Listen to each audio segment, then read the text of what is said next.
Yo, what's good, YouTube? It's your boy AJ. I'm here with Rage. The Lakers just lost a banger to the Suns. The Suns, man, coming up.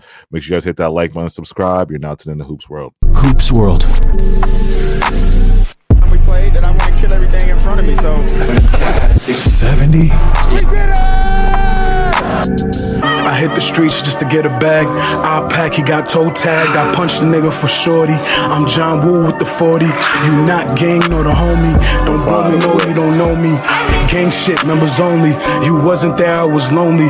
You wasn't there, I was lonely. Dog nice blicky on me. I was just stacking my commas up. Head down, trying to run it up. These niggas. Yeah, buddy. So the Lakers, man, the Lakers just went down swinging. Banger of a game, man. Banger of a game. First half, man. First quarter, like you would turn on this game, and the Lakers just went on a heater, 19-2 run in the first quarter. Austin Reeves was giving them buckets. D'Lo was making fire passes. AD had 16 points and 4 rebounds, 2 blocks in 9 minutes. So the end of the first quarter, 34-25. First half, Lakers led by 18, 26-8 midway in the quarter. Phoenix closed the first quarter on a 10-3 run, but by halftime, the Suns actually picked it up in the second quarter, 50-48. So they were up 50-48. Just talk about that first half, bro. Like, what did you see between these two teams, like, just battling it out? Well, in the beginning, we were obviously, like you talked about, they went out to a 26-8, lead, the Lakers did, and they were really beating them with their pace and how fast they were really able to move. Yeah. Austin Reeves was doing a pretty good job, obviously, kick-starting stuff, but it was really Anthony Davis, man. There wasn't really anything, Nurkic could do. He looked awful tonight. Yeah. I mean, They benched him right down the line. I think they benched they him. benched him down the line for Yeah. Mason Plumlee. I mean, it was ridiculous. I like the half. I think the plus minus for like Plumlee was like plus 20 something, and then minus 20 for Nurkic. But AD was really cooking, and the Suns were really out of their element. They weren't really making too many of their shots, and the Lakers were really beating them down court, where it was like it really threw them off, and they were getting out of their game. But once the second quarter started to come around, and then the end of that first, KD was locking in, but Devin Booker was able to really get his buckets. Yeah. And, they were able to play more into pace with, driving to the basket, but just moving the ball around and hitting shots. So that was a big part of what the Suns were able to do to come back from that Phoenix first half deficit. Phoenix outscored the Lakers 35-17 that last 15-ish minutes. Lakers had 5 turnovers for the 9 Suns points in the second quarter. Phoenix also had 6 offensive rebounds for 7 second chance points in that quarter. So when it got to the third quarter, Devin Booker just got on that heater. He was cooking. 80. So at the end of the third quarter, it was 83-76. Lakers were up 83-76.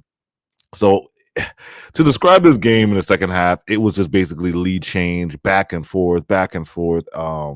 I don't know how to explain it, really. It was really just interesting basketball. But Devin Booker, man, I was worried in the beginning, but because Katie was carrying a little bit in that first. We saw Ryan Dunn explode, hit a 3 and had a little nice layup in the end, hit a nice little reverse lay. But yeah, other than insane defender, defender, yes. He's running around everywhere, brings that type of energy. Yeah. Big fan. Now we get to the fourth, where it was a huge back and forth game. Now we get back to, I want to kind of go by the play because it really got down to it, because it was going shot for shot. Katie would hit a shot, AD would hit a shot. It was like shot for shot in that fourth quarter. 84-84 in the fourth with 9 minutes left. So we really get down to the nitty gritty at the end of the game. So how'd you feel about the strategy, Rage, about Braun? I guess because I think the last shot was a KD bucket, and Braun got fouled. Well, the Suns were up by 3 with, I think, 5 seconds left, right? 5 seconds left, 6 or something, 6 or 7. Yeah, the Suns were up by 3. I think it was a foul shot. They got up by 3, or it was a KD bucket. They got up by 3. Timeout. Good coaching. Coach Bud with the good coaching ended up saying, okay, we're not going to give up no threes, just foul LeBron as soon as he gets the ball. And so LeBron gets it. I don't have the clip here, but LeBron gets the ball, he makes the first one, and then just chucks it at the rim, and it basically just went under the rim and down. It didn't even hit the top of the rim. It went under the rim, down, and then it was a game over after that. Suns got an easy rebound. It was game over. How'd you feel about that strategy? Because I mean, I know we texted in the group chat like they didn't have no timeouts left. It was either I personally think you should have hit the foul game. I thought you should have just made it and then try to foul, but I understand because you would have to, full court heave. But what do you think about that strategy at the end when it got down to it?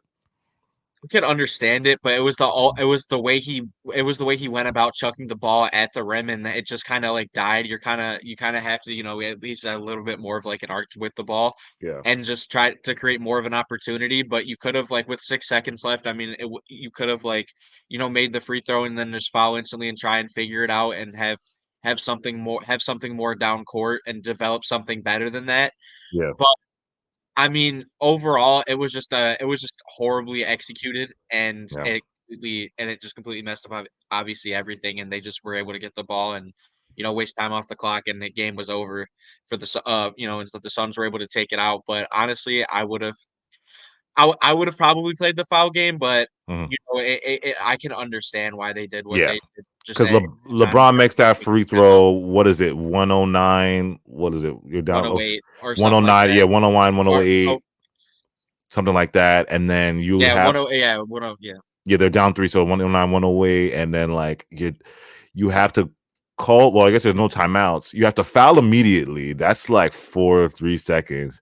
You get down all the way. They shoot their free throws. You gotta hope they miss, and then you gotta come back and maybe shoot a huge half court shot because you didn't really have a. So I understand the strategy, but in the end, on the Lakers side of it, let's break down the Lakers real quick. So AD was amazing, 29 points, 15 rebounds, 3 blocks. Rui had 20, 10 rebounds. LeBron had 11. D'Lo had 14. Austin Reeves 23, 8 rebounds, 3 assists. The bench didn't really was effective for the Lakers. It was that starting five was the key to this game. I want to talk about Austin Reeves because LeBron in this game really, really deferred to Austin Reeves tonight. Like in the fourth, Austin Reeves hit a big go. He missed a big go-ahead three that could have got them the lead, and LeBron was really deferring. I mean, he made that. He had 7 points until like that last three he made, and it hit the 10. He hit the 10 mark. I remember hit the 10 mark. Yeah, Everybody the was the double digit streak going. yeah, everybody was panicking because oh my god, LeBron 1,000 games with a double-digit streak.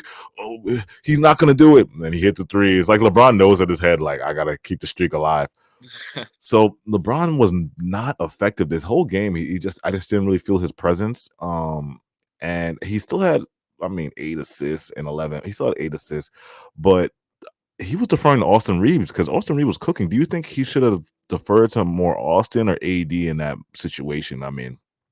Well, Yeah, I mean, it was kinda weird. I mean, Austin Reeves did have a pretty good game himself, like, he was yeah, really able to, create, and he was able to try and able to get calls. He does get a pretty favorable whistle, Austin Reeves. yeah, So, I can see it, but obviously, there should have been a little bit more of, like, AD involvement, I feel like, yeah. and because he was kinda terrorizing the game up, but with, like, Mason well, I think I don't remember if they had Mason Plumlee in at the end of the game, but I think they did. they did bring him in after they Yeah, had Royce on him, but I would have been interesting to just try and give him a little bit more looks because we know how much of a threat he was kind of interior wise and that he can draw fouls. yeah, But, I mean, at that point, it wasn't really too much you could do. Austin Reeves did have a pretty good game, but yeah. He was. it was crazy how much LeBron really deferred and Yeah, really kinda sat back in terms of this game. Like you said, his presence you kinda it was kinda weird like that, he was even on the court, you couldn't even it really wasn't, you yeah. really Even when he was feel it. on the court, you couldn't even tell he was on the court. It was just because it was like the 80 Austin, and then Rui had a great game too, 20. So like that fourth quarter, it was interesting because the Suns went small because they went on a run and they went really small. And Coach Bud thought he could get the offense going with this small unit, but AD was just eating up Plumlee, Royce Nurkic. They had Royce O'Neal guarding AD. And remember, I think I texted you that. I was like, Royce baby food in the paint. And he was cooking Royce in the paint. I'm like, how are they gonna have Royce O'Neal guarding AD? like, he's a solid post defender, but Yeah. like, not like that, dude. That's just not Yeah. no, So you're on something else. we're gonna get to the Suns part of it.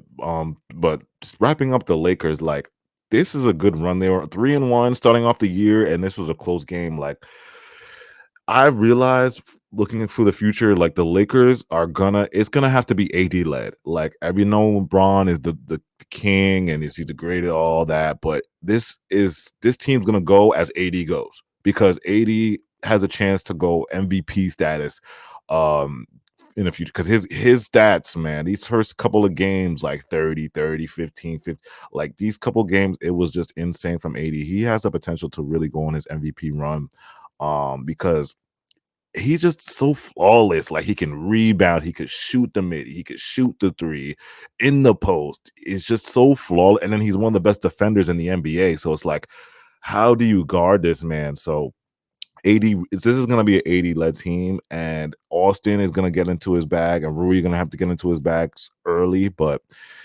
Braun might have to take a back seat this year, and he's going to have to play the 18 points per game, 10 assists, maybe facilitating kind of I'll score if you need me AD type of game to like help the Lakers flourish. I mean, they're doing great. It's 3-1, but these 3 games, you see who's been killing. It's AD who's been leading. So wrapping up on the Lakers. Now to the Suns, they won this game, and the Suns are 3-1 also, but this put some flaws in the Suns game because the Suns, they just don't have the interior presence for me. They're very soft in the interior. Now the Tyus Jones helps them a lot. Like, this KD can get into his spots. Devin and Bradley can get into their spots. They don't have to dribble up the ball up the court because of Tyus. He does a great job playmaking and, putting these guys in their spots. And the scoring, I'm not worried about the offense. It's not the offense I'm worried about with Suns. It's just the defense. Ryan Dunn is showing promise. He is. He's a good wing, and, he can shoot, he can defend. But where do you see, Rage, like, the weakness of the Suns? Like, if you're a Suns fan, what are you worried going out into this season, bro? Well, I'd play into the kind of what you just said, like their Yeah. overall interior presence is a pretty big issue, but overall too, like the Mm. Lakers were kind of overwhelming them with their size in the beginning too, and that was Yeah. a big part. Like because with Beal, Booker, and Tyus Jones all starting, it kind of does, it definitely hurts you in terms of what you're trying to see defensively. But those are all like what 6'3" to 6'5" Yeah. guys They're very a all small team. starting. And Yeah. you can't depend on how much are you gonna depend on KD defensively, right? Like, you see how Yeah. long sometimes it'll take for him to go and close out, and that could be, a pretty big issue moving forward. Yes, you have Royce, Ryan Dunn and Mason Plumlee off the bench, but it's nothing you're gonna get you're like too much out of, at least at this point right now. Like, you can get solid stuff, but Yeah. in terms of that starting lineup, it's gonna be able to get exposed on the defensive end pretty often, especially with how bad Nurkic looked tonight, Yeah. and I guess over the year as well. But it's just that'll be the issue for sure. Their overall interior presence and their size. Yeah, the size and the interior presence is very key, and then the defense, like, they could defend at certain possessions, like they do. Like, Devin can be a good defender for certain possessions. Ryan Dunn showing promise on defense, and then that's about it. All these guys can get taken. I mean, KD can defend too at times, but all these guys can get taken advantage of. Like Tyus Jones could be a mismatch. Royce could be a mismatch if you got a good big man. Mason Plumlee and Nurkic are ineffective big men, like at times too. Like I just really watched Rui just body Mason Plumlee that one possession and like dunk on him and like get a rebound over him. I'm like, what's the point of having you, bro? You're supposed to get in and rebound. Like, so these guys, I'm looking at Grayson Allen and Marcus Moore, like these guys can get taken advantage of defensively, like as targets, because this is a target ISO league. So they can get, they just have some liabilities on defense, which you can worry about. But I guess if you're a Suns fan, you're hoping that the offense just like overpowers every team. And then you're just able to play defense in like certain possessions to like timely stops, right? You got to make the timely stops in defense. So that way, you can overpower teams with your great offense and, the big 3. So yeah, great game, man. Make sure you guys hit that like button, subscribe, follow us on Instagram and Twitter at HoopsWorld0. What did you think of this Lakers Suns game, man? This was a really good game. 2 good teams that are gonna be fighting for that Western Conference Finals in the playoffs. Like, this is gonna be interesting to see. But I appreciate you guys so much, and we'll be back.